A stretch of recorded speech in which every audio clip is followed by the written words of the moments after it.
পুত্ৰৰ নিৰ্যাতনৰ বলি হৈ এগৰাকী দুৰ্ভগীয়া মাতৃৰ হিয়া ভগা কান্দোন।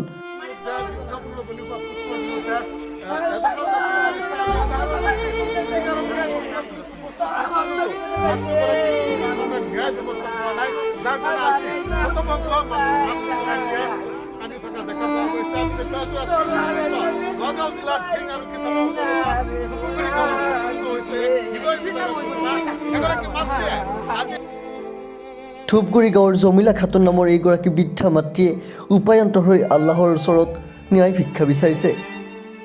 পুত্ৰৰ নিৰ্যাতনৰ বলি হোৱা সন্দৰ্ভত জমিলা খাতুনে ইতিমধ্যে টিং আৰক্ষী থানাত এজাহাৰো দাখিল কৰিছে।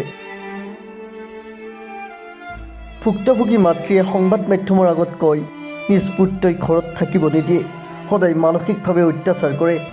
নিজ সন্তানৰ বিৰুদ্ধে ক্ষোভ প্ৰকাশ কৰি এইদৰে ন্যায় বিচাৰিছে এগৰাকী ভুক্তভোগী মাতৃয়ে।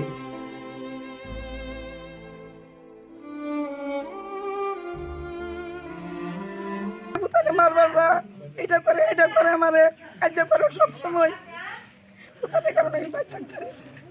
আপনাৰ ল'ৰা আপোনাক মাৰপিট কৰিব? আমাৰ যাই তা বহে তাৰা খাৰাপ টিঙৰ পৰা ৱাছিম আক্ৰমৰ ৰিপৰ্ট, প্ৰতিদিন লাইভ।